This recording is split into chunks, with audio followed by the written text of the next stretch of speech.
Olá amigos e amigas internautas, eu sou o professor Toyd. Vamos iniciar mais uma videoaula tratando sobre o tema de botânica dentro da disciplina de biologia. Eu sou nascido da cidade de Maringá, estado do Paraná, formado pela Universidade Estadual de Maringá e com pós-graduação também pela Universidade Estadual de Maringá.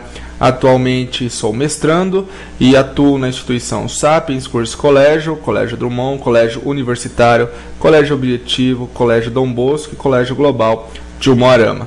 Então, vamos lá visitar o meu site www.professortoyd.blogspot.com.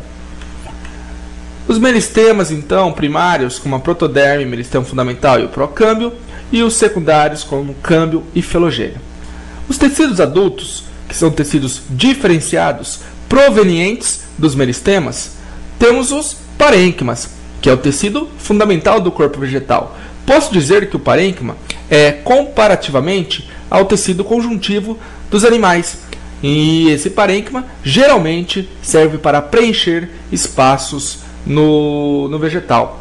Além do que, existem outros tipos de parênquimas mais especializados que iremos abordar adiante. Nós temos os tecidos de proteção, a epiderme, origem de meristema primário chamado protoderme, e o suber, origem secundária do meristema secundário, proveniente do filogênio. Nós temos os tecidos de sustentação, o colênquima, vivo e com reforços de celulose nos ângulos das células, e o esclerênquima, tecido morto, também de sustentação, altamente lignificado. Tecidos de condução, xilema e floema, proveniente do procâmbio, quando ainda de origem primária, e proveniente do câmbio, quando de origem secundária. Lembrando que o meristema primário, crescimento em longitude, em comprimento, em altura, e meristema secundário, comprimento em largura, espessura. E os tecidos de secreção e excreção, que são os tecidos à parte. Os parênquimas, então, fundamentalmente servem para preencher espaços. Então, nós temos, por exemplo, parênquimas de assimilação ou clorofiliano, que já são parênquimas mais especializados, que, além de preencher espaços, servem para realizar fotossíntese. Nós temos também parênquimas de reserva, aquelas que vão reservar ar, ou seja, parênquima aerífero ou aerênquima, que vão reservar amido, parênquima amilífero, e que vão reservar água, parênquima aquífero ou aquiferênquima. Nós temos aí também de parênquimas funcionando como preenchimento análogo ao tecido conjuntivo. Portanto, parênquima, tecido adulto, proveniente do meristema fundamental, e forma o parênquima clorofiliano, também chamado de assimilação, que é aquele parênquima que realiza a fotossíntese. Pode ser o parênquima de reserva e o parênquima de preenchimento. Os parênquimas são formados por células vivas e ocorrem na casca e medula do caule e raiz. E aqui uma foto mostrando um parênquima que provavelmente tem a função de preenchimento. Enquanto que o parênquima palissádico e o lacunoso fazem parte do parênquima clorofiliano ou assimilação, estão presentes aí principalmente em órgãos como folhas, que são os órgãos responsáveis pela realização da fotossíntese.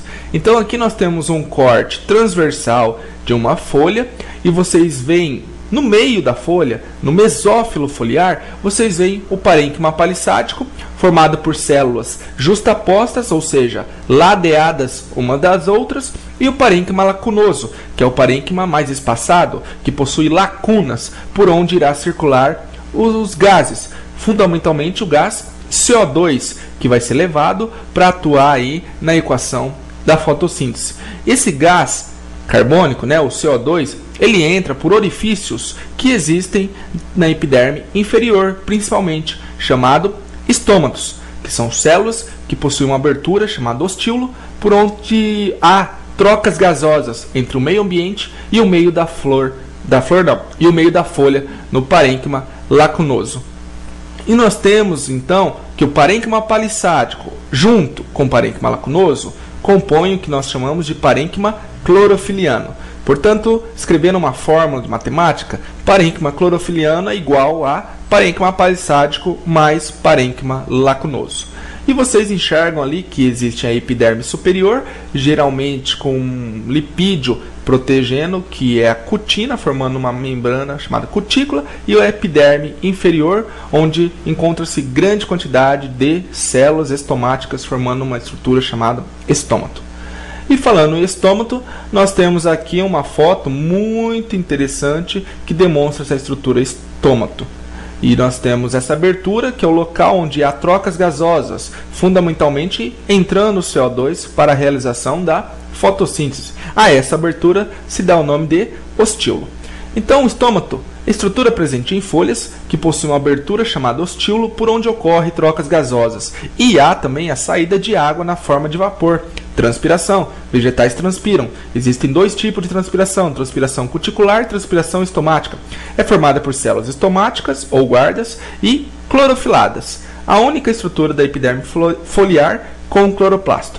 A epiderme, via de regra, não tem clorofila, é aclorofilada. A única célula da epiderme, geralmente a epiderme inferior que tem clorofila, é as células estomáticas.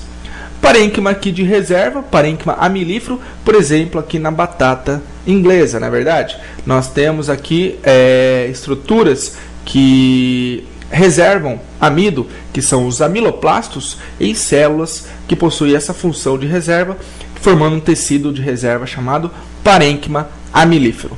Aquele tecido, aquele parênquima que armazena ar, é conhecido como parênquima aerífero, também chamado de aerênquima, que armazena ar, como aqui está na Vitória Régia. E nós temos o tecido aquiferênquima, ou parênquima aquífero, que reserva grande quantidade de água, por exemplo, muito abundante em cactos, não só em cactos, em plantas xerófitas de ambientes secos. Terminamos aqui a primeira parte da botânica, e qualquer dúvida escreva para professortoide@bol.com.br.